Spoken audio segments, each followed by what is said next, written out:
This is just going to be a real quick little lecture. There's really not much lecture because everything that we've got in terms of the character analysis is pretty much documented on the file that they've got on the document. But nonetheless, I'll just go over some real basic stuff.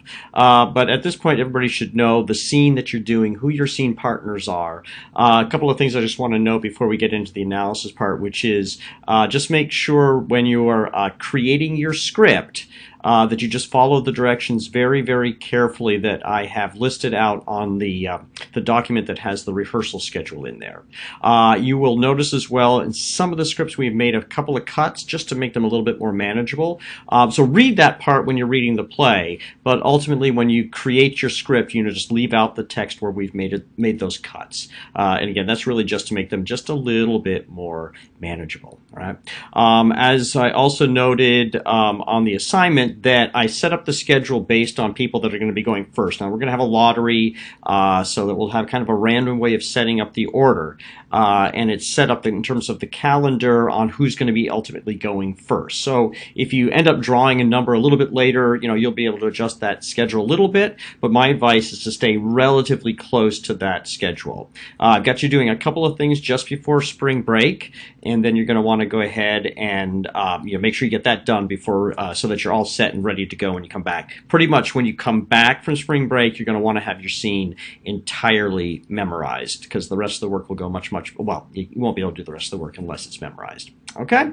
All right, now on to just our character analysis. Now, character analysis, ultimately its purpose, it's really kind of going back to our premise, which is to live fully and truthfully under the imaginary circumstances of the play. So the reason that we even spend time in this particular area is trying to understand, ultimately what has formed the behavior of our character, so that we can ultimately perform as truthfully as we possibly can within the world that they live in. All right, so that's sort of a basic premise to get started with. Now, again, probably several of you have done a character analysis with Amy. There's going to be some similarities. There might be some differences. All I'm going to ask just sort of give in to what I'm asking you to do on this particular analysis. Now, what you should have also gotten in Acting 1 is that where do we start? We start with the facts. I think a lot of times that actors get into a little bit of trouble because they start kind of going immediately to their imagination about a character, and that sometimes bucks up with the demands of the text.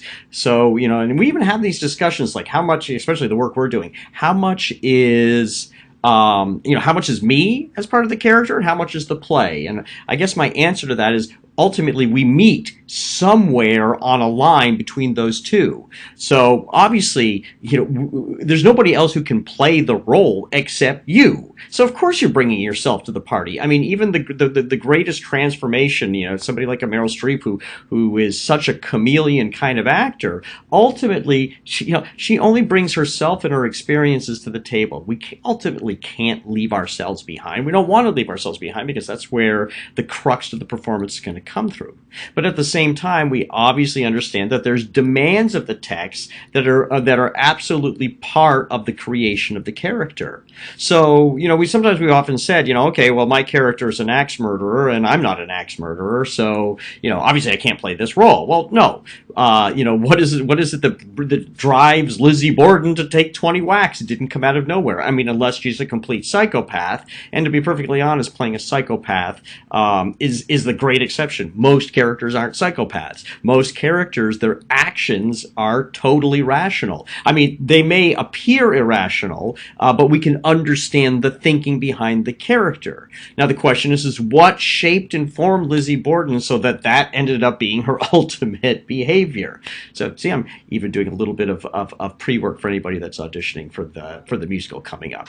All right, so anyway, we want to start with facts because the facts are those elements that are absolutely embedded in the text, embedded in the script, that we have to understand is going to be part of why we are even going through this whole process of character analysis. Okay, so we're just going to start with kind of like what is as indisputable as possible. So let's start, for instance, what we're going to see even as you go through your character analysis form. If you can identify the age. Now, you may not be able to get exactly the age, but at least you'll get an idea. And again, what if, all right, I'm 20, I'm 21 years old, and I'm playing a character that's 30 or 35 years old. I mean, am I supposed to portray a 30 or 35-year-old? Well, again, you only have the experience that you have. But ultimately, you understand what it might be like to live in a place for 10 years versus 20 years, for instance. So what is it like to have that life experience? What is it like just to be stuck in this particular town, even if you're projecting what it must be like as you head off into the future, right? So try to nail the age. Obviously, the gender, sex, all of those things are going to be things that are going to be ultimately pretty much there in the text. But now I also want you to really try to nail as best you can where the character is from.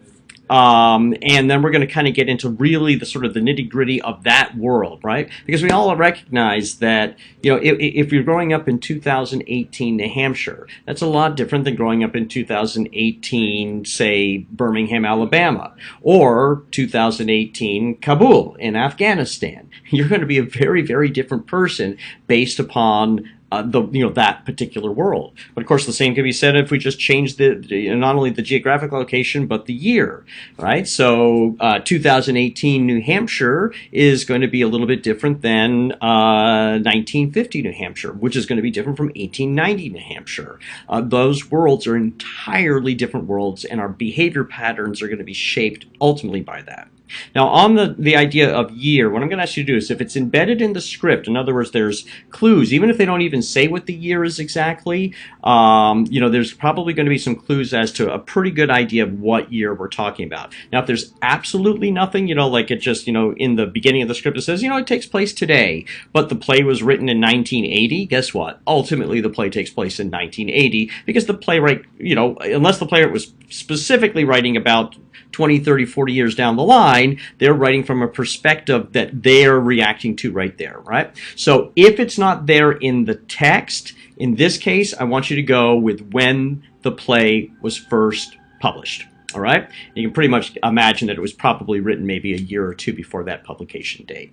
All right, so we're going to nail exactly where the play happened, where the world of the play is, and the time. Now, once you've had a chance to do that, now you can start to really look at the various environments that have shaped them. The environments pretty much kind of break down into social, political, economic, and religious. Now, depending on the play, one of these environments might play more of a role in your play than others. So, for instance, the economic environment is like, what's the economic environment that these characters live in? Are they very poor? Are they rich? But also look at the environment outside the household. I mean, it's one thing that it doesn't make it even poorer. Even more powerful if your character is struggling financially. Yet outside the world, everybody's making money hand over fist, or vice versa. Right? So we want to look at the full-fledged economics and how much are economics playing a role in these characters' lives. If the play takes place in the Depression, obviously the economic environment is going to be crucial to the behavior of these characters. It shapes what they do. We'll want to look at the religious environment. If a person is Catholic versus Protestant, that's a huge difference. Jewish versus Muslim. Completely non-religious versus evangelical. These are all aspects that are going to, once again, dictate the behavior of these characters. The social environment is probably the broadest one, and the social environment are really kind of like the social mores of that time and place. So, it might be the social mores about women working, gay marriage. There's any number of maybe important factors specific to your play and your characters. So, in other words, when we start to look at the social environment, we don't have to look at every single more out there that would have shaped that time and place. We want to look at the ones that are specific to our play and our character. What are the ones, again, the litmus test? How might those social mores affect the way I react within this world? So social, religious, economic, and the last one is political. Again, maybe in most of the plays that we're doing, the political environment is maybe a little less important. If we're going to do a play like Network, which I happen to see in London. I mean, it's all about the politics of the day, so to speak. Sometimes you may see a little bit of interaction between the political environments that are shaping the characters and the social environments, but it's good to look at them a little bit separately. So I just want you to kind of go through and really try to document as much as you can, what are the important elements that might be impacting your character. Now, the other part that we really want to say is why do we behave the way we do, right? So some of the reasons we behave the way we do is the environment that we have grown up and that we live in.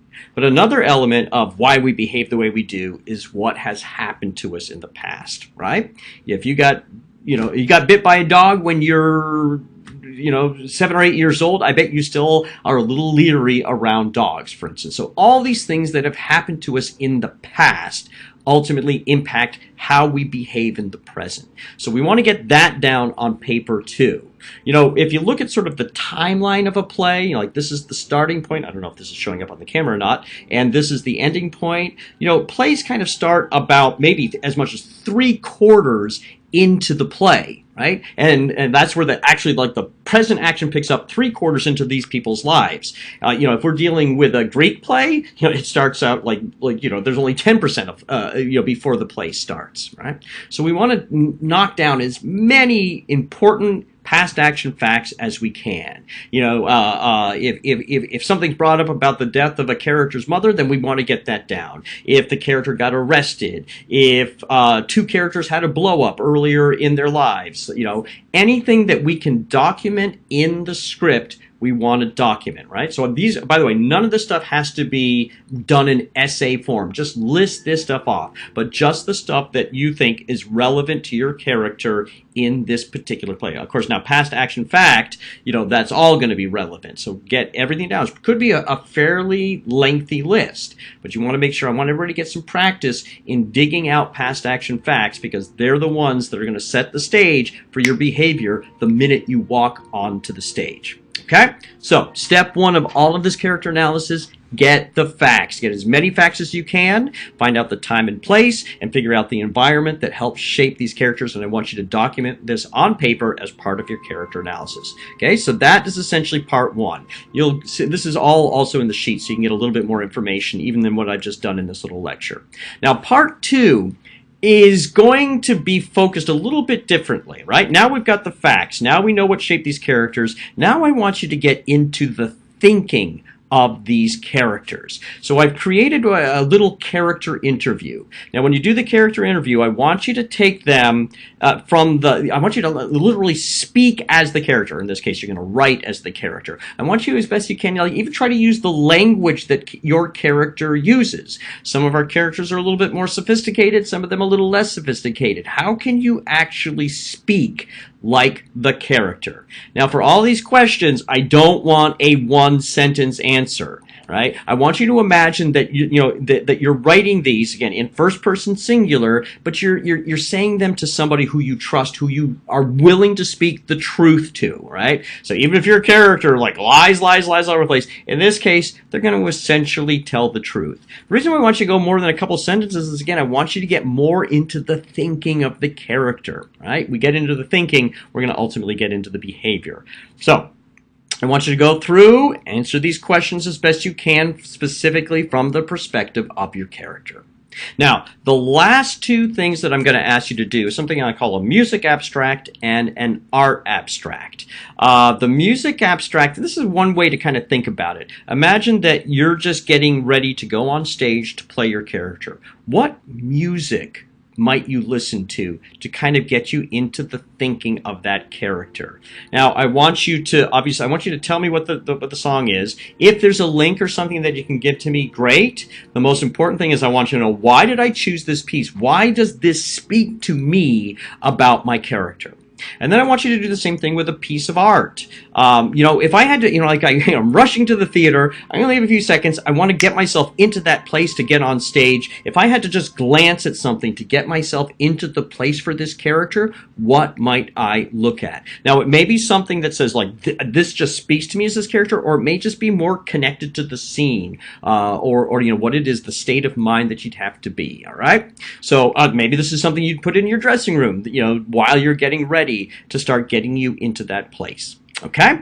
Now for this one, please make sure that you either, best of all possible worlds, if you can just, actually give me the image when you download it on my courses, or give me the link, either one. But I want to see that. And again, the most important thing is why. Why did you choose that particular piece of art? Now this could also be a photograph. It can be more abstract, it can be very literal, but I want to see some quality thinking there. Okay? All right, now I think that's pretty much everything that I would have gone over in class. If you have any questions, please don't hesitate to ask me, and we'll take it from there. Okay? All right, everybody. Hopefully everybody's going to enjoy this, and hopefully you'll get a lot out of this, this exercise of the character analysis. All right, signing off.